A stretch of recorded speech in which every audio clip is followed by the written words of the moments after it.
الحمدللہ رب العالمین الصلاة والسلام علی رسولہ الکریم وعلی آلہ واصحابہ اجمعین اما بعد۔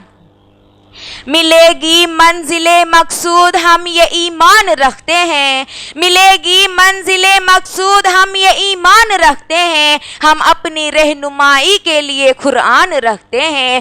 وفاداری وطن سے ہو یہی قرآن کہتا ہے، وفاداری وطن سے ہو یہی قرآن کہتا ہے، ہم اپنے دل کے ہر گوشے میں ہندوستان رکھتے ہیں۔ 78 یوم آزادی کے موقع پر ڈیاس پر تشریف فرما صدر نشین جلسہ جامعہ میں پڑھانے والے معزز باکردار معلمین و معلمات، مختلف درجات میں زیر تعلیم میری بہنوں، السلام علیکم ورحمۃ اللہ وبرکاتہ۔ آج جس موضوع پر آپ حضرات کے سامنے اظہار معافی ضمیر کا حکم دیا گیا وہ ہے جنگ آزادی کے بعد مسلمانوں نے کیا کھویا ہے اور کیا پایا ہے۔ تو میں سب سے پہلے آپ سب کو یوم آزادی کی مبارکبادی پیش کرتی ہوں۔ حاضرین جلسہ، آزادی سے قبل بے شمار دنوں اور لاتعداد راتوں میں ہندوستانیوں نے نہ جانے کتنی تکلیفیں برداشت کر کے ہندوستان کو طویل غلامی سے آزاد کرایا کہ طویل عمر درکار ہے اس کے پڑھنے کو، کہ طویل عمر درکار ہے اس کے پڑھنے کو، ہماری داستان اوراق مختصرین نہیں۔ حاضرین محفل، ہم نے تن من دھن کی قربانیاں دی، ہم نے بغاوتیں کی، ہم نے نعرے بلند کیے، پھانسی پر چڑھے، سینوں پر گولیاں کھا کر ہندوستان کو عیار انگریزوں سے آزاد کرایا۔ مولانا محمود الحسن صاحب، اسیر مالٹا مولانا حسین احمد مدنی صاحب، اسیر مالٹا مولانا برکت اللہ صاحب بھوپالی، حضرت عبید اللہ صاحب سندھی جیسے جیالوں نے اپنے جان و مال کی قربانیاں دے کر آزادی کا پرچم بلند کیا۔ خود ہمارے نبی اکرم صلی اللہ علیہ وسلم وطن سے محبت کا اظہار کرتے ہوئے کہتے ہیں، ما اطیبک من بلد وَأَحَبَّكِ إِلَيَّ وَلَوْلَا أَنَّ قَوْمِ أَخْرَجُونِ مِنْكِ مَا سَكَنْتُ غَيْرَكَ۔ اے مکۃ المکرمہ، تو کتنا پاکیزہ شہر ہے اور تو مجھے کتنا محبوب ہے، اگر میری قوم تجھ سے نکلنے پر مجھے مجبور نہ کرتی تو میں تیرے علاوہ کہیں اور سکونت اختیار نہ کرتا۔ تو پتہ چلا کہ وطن سے محبت کرنا ایمان کا ایک حصہ ہے اور آپ صلی اللہ علیہ وسلم کی سنت ہے۔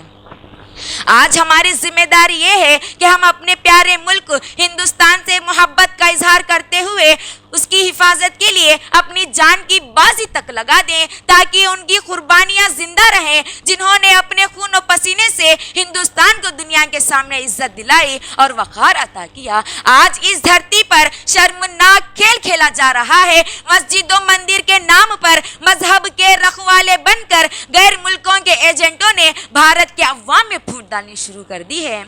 رہزنوں کے ہاتھوں میں ملک کی قیادت ہے، رہزنوں کے ہاتھوں میں ملک کی قیادت ہے، رشتوں کا پہرا ہے، بیت کی سیاست ہے۔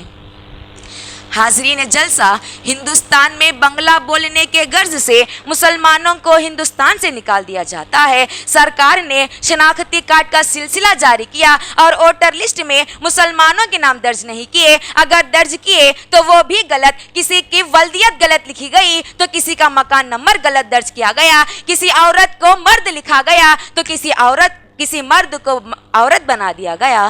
ذرا غور کیجئے، اس کے ذریعے سے لاکھوں مسلمانوں سے جمہوریت کے سب سے بڑے حق ووٹ سے محروم کرنے کا خطرناک پلان جاری ہے۔ سرکار کی پالیسی ہے کہ ہندوستان کے مسلمانوں کو ہندوستان سے نکال دیا جائے۔ شرپسند عناصر جذباتی ماحول پیدا کرنے کے لیے دینی اداروں کو نشانہ بنا رہے ہیں۔ کیا میں آپ لوگوں کو 1999 عیسوی ماہ میں کا ایک واقعہ بتاتی چلوں کہ اخبار امر اجالا کے مطابق DIG نے یہ کہا کہ ہندوستان میں جتنے بھی مسلم ادارے ہیں وہ سب کے سب دہشت گردی کے اڈے ہیں، بچوں کو حکومت کے خلاف تربیت دی جاتی ہے اور وہاں بم وغیرہ بنائے جاتے ہیں۔ تو میں DIG اور حکومت سے سوال کرتی ہوں کہ جب تم نے مسلم اداروں کو دہشت گردی کا اڈا قرار دیا تو بتاؤ 1994 عیسوی میں جب تم نے ندوۃ العلماء میں چھاپا ڈالا تھا تو وہاں کتنے دہشت گردوں کو گرفتار کیا؟ اگر نہیں تو پھر بتاؤ گاندھی کا قاتل کون تھا، اندرا کا قاتل کون تھا، راجیو کا قاتل کون تھا؟ کیا کوئی مسلمان تھا؟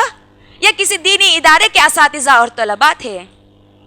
کہیں مسواک ٹوپی اور کہیں قرآن نکلے گا، کہیں مسواک ٹوپی اور کہیں قرآن نکلے گا، مسلمانوں کے گھروں سے بس یہی سامان نکلے گا۔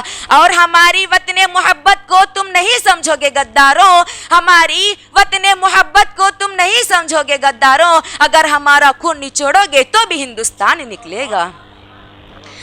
سامعین و سامعات، قاتل تو گلشن کے مالی نکلے، پھر تم کیسے دینی اداروں کو دہشت گردی کا اڈا قرار دیتے ہو؟ یہ بات ذہن نشین کر لو، جہاں گاندھی نے ہندوستان چھوڑو کا نعرہ بلند کیا، وہی مولانا ابوالکلام آزاد نے قیادت سکھائی۔ جہاں پر نہرو جنگ آزادی کے لیے قدم آگے بڑھایا، وہی جنگ کا طریقہ مولانا حسین احمد مدنی نے سکھایا۔ جہاں پٹیل سیاست کی طرف گیا، وہی سیاست کا طریقہ مولانا محمد علی جوہر نے سکھایا۔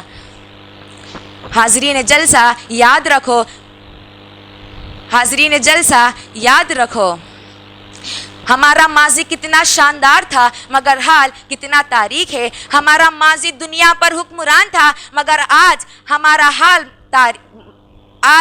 حال غلام اور محکوم ہے۔ ہمارے اسلاف کے کارنامے آج بھی زندہ ہیں مگر آج ہمارے درمیان آہ و فغان کا دھواں اٹھ رہا ہے۔ کل ہم اپنی ماؤں اور بہنوں کے عزت کے محافظ تھے، ان کے آبرو کے پاسباں تھے، لیکن آج ہماری غیرت مر چکی ہے، ہماری خودداری سو گئی ہے، ہم نے اپنی عزت کو بیچ ڈالا ہے۔ کل ہم اپنے ماؤں اور بہنوں کی عزت کے لیے اپنا سر کٹا دیا تھا، ان کی آبرو کو بچانے کے لیے فاتح سندھ کا معزز لقب حاصل کیا تھا، لیکن آج ہم نے اس تاج کو سر سے نکال کر پھینک دیا ہے۔ آخر اس کی وجہ کیا ہے؟ کیا ہمارے اندر تعداد کی کمی ہے؟ کیا ہمارے اندر صلاحیت کی کمی ہے؟ نہیں، تو پھر کس نے ماضی سے ہمارا رشتہ توڑ دیا ہے؟ اس کا صرف ایک جواب ہے، خود ہماری غفلت اور بے توجہی ہے۔ آج ہم مغرب کی ملمع کاریوں میں کھوئے ہوئے ہیں اور غیر مسلموں کی رسومات کو اختیار کیے ہوئے ہیں۔ وطن کی فکر کر نادان مصیبت آنے والی ہے، وطن کی فکر کر نادان مصیبت آنے والی ہے، تیری بربادیوں کے مشورے ہیں آسمانوں میں، نہ سمجھو گے تو مٹ جاؤ گے اے ہندی مسلمانوں، نہ سمجھو گے تو مٹ جاؤ گے اے ہندی مسلمانوں، تمہاری داستان تک نہیں رہے گی داستانوں میں۔ سامعین و سامعات، یاد رکھو، اسلام ہی وہ واحد مکمل نظام حیات ہے جو انسانیت کے درد کا درمان بن سکتا ہے۔ ان لوگوں کی تاریخ کو یاد کرو جن کے ذریعے سے اسلام ہم تک پہنچا ہے، وہ مجاہد جس کے دل میں کوئی خوف نہ تھا، ذہنوں میں کوئی وہم اور وسوسہ نہ تھا، ان کے سامنے ایک پاک اور عظیم مقصد تھا، ان کی نگاہوں میں اپنے اللہ اور اس کے رسول کی تعلیمات کی عظمت تھی، ان کے شب و روز خاک و خون میں گزر رہے تھے، اپنی جانوں کی کوئی پرواہ نہ تھی، وہ اللہ کی راہ میں اپنی جانوں کو قربان کر دیتے تھے۔ زمین ان کا بچھونا تھا، آسمان ان کی چادر تھی، دشمنان دین سے باطل سے ٹکرانا، دشمنان دین کو عزائم کو کچلنا ان کی عبادت تھی، تلواروں کے سائے میں اللہ کا نام بلند کرتے تھے اور ایمان ان کی ڈھال تھی۔ آج ہم اس عظیم ہستی کی قدر نہیں کی تو یقیناً انسانیت تباہ و برباد ہو جائے گی۔ آخر میں چند اشعار کے ساتھ اپنی جگہ لینا چاہوں گی۔ تیری جانب اٹھے جو قہر کی نظر، تیری جانب اٹھے جو قہر کی نظر، اس نظر کو جھکا کر ہی دم لیں گے، تیری دھرتی پہ ہو جو قدم غیر کا، تیری دھرتی پہ ہو جو قدم غیر کا، اس قدم کا نشان تک مٹا دیں گے، جو بھی دیوار آئے گی اب سامنے، جو بھی دیوار آئے گی اب سامنے، ٹھوکروں سے اسے ہم گرا جائیں گے، اے وطن تیری راہوں میں جان تک لٹا جائیں گے، تیری راہوں میں جان تک لٹا جائیں گے۔ وآخر دعوانا ان الحمدللہ رب العالمین۔ السلام علیکم ورحمۃ اللہ وبرکاتہ۔